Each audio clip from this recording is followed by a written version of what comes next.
আসসালামু আলাইকুম বন্ধুরা, সবাই কেমন আছেন? আশা করি আল্লাহর অশেষ রহমতে ভালো আছেন। আমরাও ভালো আছি। তো বন্ধুরা, আজকে 2 দিন পরে আবার ফিরে আসলাম। 2 দিন ভিডিও শেয়ার করতে পারি নাই আপনাদের সাথে, কোনো শারীরিকভাবে অসুস্থ ছিলাম, তাছাড়া হাতে অনেক কাজ ছিল সেই জন্য। তো আজকে আবার নতুন আর একটা ভিডিও নিয়ে হাজির হলাম। আশা করি আপনাদের অনেক ভালো লাগবে। আর যদি ভালো লাগে অবশ্যই একটা লাইক দিবেন, আর যদি অনেক বেশি ভালো লাগে তাহলে কমেন্টের মাধ্যমে আমাকে জানাবেন, আর যদি তার থেকে আরও বেশি ভালো লাগে তাহলে অবশ্যই শেয়ার করবেন। তো বন্ধুরা, আপনাদের একটা লাইকের বিনিময়ে আমার ভিডিওটা কিন্তু আরও কয়েকজনের কাছে পৌঁছে যেতে সাহায্য করবে। তো সেই জন্য কষ্ট করে ভিডিও দেখে যাওয়ার সময় অবশ্যই একটা লাইক দিয়ে যাবেন, কারণ আমি যখন যার ভিডিও দেখি তখন অবশ্যই লাইক দেওয়ার চেষ্টা করি না, লাইক দিই। কারণ আমি যে ভিডিওটা দেখলাম, ভিডিওটা দেখা মানে কি নিশ্চয়ই ভালো লেগেছে। আর ভালো লাগার তাকে কিভাবে জানাবো? নিশ্চয়ই একটা লাইক দিয়ে জানাবো যে আমার ভিডিওটা খুবই ভালো লেগেছে। তো বন্ধুরা, আমি সকাল সকাল বের হলাম বাসি কাজ করার জন্য। আজকে স্কুল নেই, আজকে ছুটির দিন, তো সেই জন্য চিন্তা করলাম যে কয়েকটা থালাবাটি আছে, আমি রাত্রে পরিষ্কার করে রেখে ঘুমানোর চেষ্টা করি। তো কয়েকটা থালাবাটি আছে, সেই কটা ধুয়ে ফেললাম, আর হাঁস মুরগিগুলোও ছেড়ে দিয়ে দিলাম। তো বাসি কাজ, উঠান টুটান ঝাড়ু দেওয়া শেষ আমার। এখন গোসল করে সকালে নাস্তা বানানোর কাজে যাব। এখনও যেহেতু কেউ ঘুম থেকে ওঠে নাই, আমি আগে উঠে পড়েছি, তো সেই জন্য অত চাপ নিয়ে আস্তে ধীরে কাজ করলেও চলবে। আজকে ছুটির দিন, সবাই একটু দেরি করেই ঘুমের থেকে উঠবে। তো বাসি পেটে আগে একটু পানি খেয়ে নিলাম, কারণ ব্রাশ করার পরে পানি না খেলে আমার ভালো লাগে না, সেই জন্য। আর কলের পানিটা কিন্তু সকালে একদম ঠান্ডা থাকে, ট্যাঙ্কির পানিটা সারা রাত ঠান্ডা থাকে, রোদ থাকে না, সেই জন্য সকালের পানিটা খেতে বেশ ভালোই লাগে। তো আমি বাসি কাজ শেষ করে এখন গোসল করে নেব, নিয়ে তারপরে সকালে নাস্তা বানাইতে যাব। তো আজকে ছুটির দিন, অন্যদিন তো ভাত রান্না করি, ভর্তা বানাই বা কোনো তরকারি রান্না করি, ভাজি ডাল এগুলোই। যেহেতু আজকে হাতে অপরান্ত সময় আছে, সেই জন্য ভাবলাম যে রুটি বানিয়ে ফেলি, কারণ অনেক দিন ধরে রুটি খাওয়া হয় না, রুটি ডিম ভাজা ডাল বা ভাজি। তো ভাজিটা চুলায় বসিয়ে দিয়ে আসছি, আর রুটিটা বানানো শুরু করলাম। এদিকে আমার পাগল ঘুমের থেকে উঠে পড়েছে, আমার ছেলে, আমার সোনা ছেলেটা ঘুম থেকে উঠে পড়েছে। তো সেও আমার হাতে হাতে রুটি এরকম বানিয়ে দিচ্ছে, যা বানিয়ে দিচ্ছে চেষ্টা করতেছে, এটাই আমার জন্য অনেক বেশি। আর এদিকে মামুনিও উঠেছে, সেই জন্য মামুনি রুটি ছাঁকা দিচ্ছে, আর আমি এদিকে বেলে বেলে দিচ্ছি।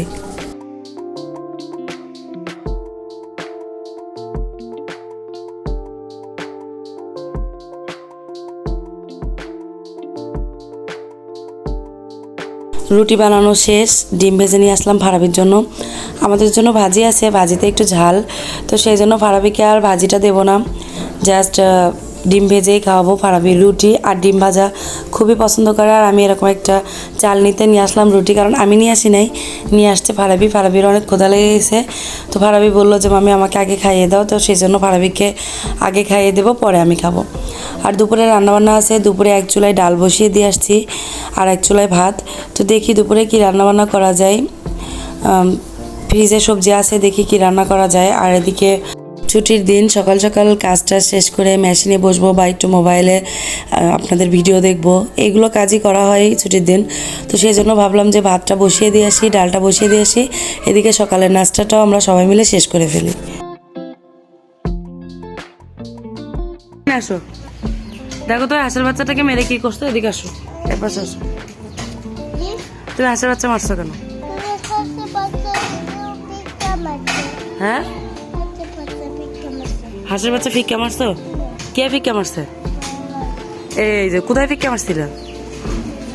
এই জন্য তো মারা গেছে, ওই যে দেখো তো মারা গেছে। এটা কোনো কাজ করছো? ওর তো একটা জীবন, দেখো তো মারা গেছে।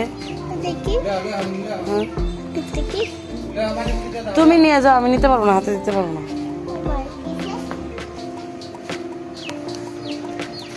মামুনি,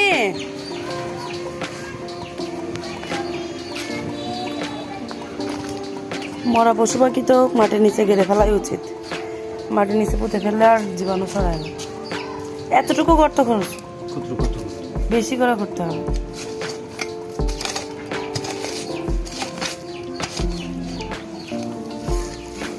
হয়েছে হয়েছে,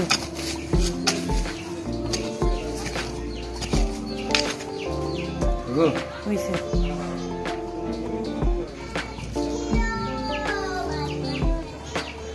আরে কত বড় হয়েছে বাচ্চাগুলো, 15 দিনের মতো। একদম পেটটা একদম ভরা, ফুলে আছে পেটটা একদম ভরা। মামুনি, আমি আজকে থেকে আরও হাঁসের বাচ্চাগুলোর ফিড বা অন্য অন্য কুড়া ভাত হালকা হালকা করে দেওয়ার চেষ্টা করছি। ঠিক সেম এভাবে বসেছিল তো মারা যাচ্ছে, মানে শরীরটা কাঁপতেছিল ওখানে। আল্লাহ মাফ করতে, হয়তো অনেক বড় বিপদ ছিল, বিপদটা কেটে গেল হাঁসের বাচ্চার অজুহাতে।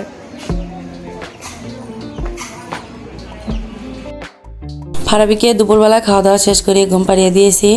তো আমি আপনাদের সাথে একটা জিনিস শেয়ার করতে আসলাম। এটা কালকে সোহেল তৈরি করছে মশারি রাখার জন্য। ছেলে মানুষ যতটুকু পারছে, আমি দেখে তো অবাক হয়ে গেছি, যতটুকু পারছে এতটুকুই অনেক বেশি। তো এটা হচ্ছে একটা মশারির কভার, কুশন কভার মতো।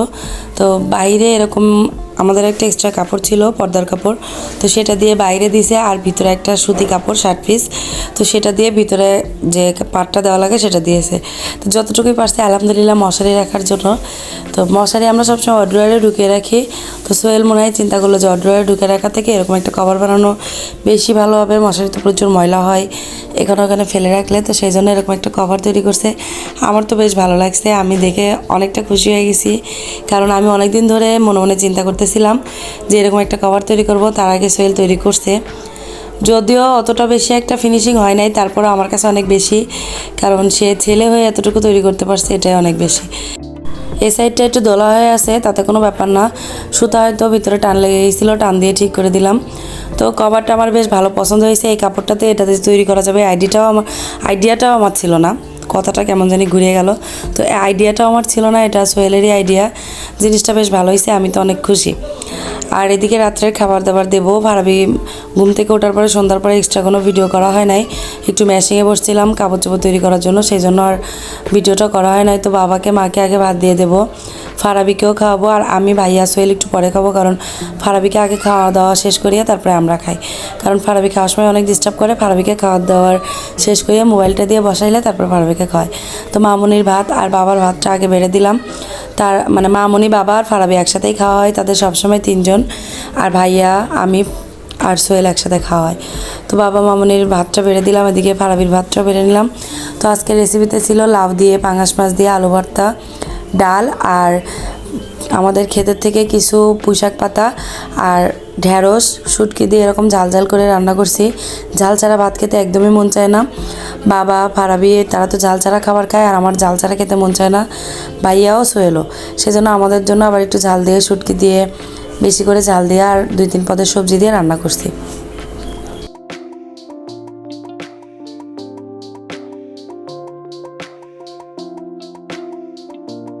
রাত্রে খাওয়া দাওয়া শেষ করে যা অবশিষ্ট ছিল সেগুলো ফ্রিজের ড্রয়ারে ঢুকিয়ে রাখলাম। ড্রয়ারে রাখলাম ডাল, উপরে একটু তরকারি ছিল, ঝাল তরকারি, শুটকি তরকারি, আর ছিল লাউ। পুরোপুরি তরকারি খাওয়া শেষ হয় নাই, কারণ আলু ভর্তা পেলে আমাদের আর কি লাগে, আলু ভর্তা দিয়ে বেশি খাওয়া হয়েছে। এখানে লাউ তরকারি রাখছি, 5 টুকরা মাছ রান্না করছি, 3 টুকরায় থেকে গেছে, ভাতও অনেক বেশি থেকে গেছে। তো খাবার আমাদের ফ্রিজটা ম্যাক্সিমাম টাইম ব্যবহার করা হয় খাবার উঠিয়ে রাখার জন্য। আমরা সবজি এনে ফ্রিজে অনেক বেশি রাখি না, মাছ মাংস সময় তাজাটা খাওয়ার চেষ্টা করি। তো বন্ধুরা অনেকটা রাত হয়ে গেছে, প্রায় 11টার মতো বাজে, 11:30 আমি শিওর জানি না, তবে 11:30-11টার মতো বাজে। রাত্রে খাবার দাবার শেষ করলাম, আর অনেকগুলো খাবার আজকে বেঁচে থাকলো, কারণ সোহেল খেলো না, মামুনিও বেশি একটা খায় নাই, মোটামুটি খেয়েছে। আর ঠান্ডা লাগলে বেশি একটা খাওয়া হয় না, আর আমার তো ঠান্ডা একদম লেগে আছে, আমি জানি না কি করলে যাবে। তো আজকে আমার ভিডিওটা এখানেই শেষ করব, বেশি একটা বড় করব না। সবাই যারা যারা এই পর্যন্ত আমার ভিডিওটা দেখছেন তাদেরকে অসংখ্য ধন্যবাদ শেষ পর্যন্ত আমার ভিডিওটা দেখার জন্য। প্রতিদিন প্রতিটা ব্লগে এভাবে আমার পাশে থাকবেন, তাহলে আমার অনেক ভালো লাগবে। সবাই ভালো থাকবেন, সুস্থ থাকবেন। আল্লাহ হাফেজ, গুড নাইট, আসসালামু আলাইকুম।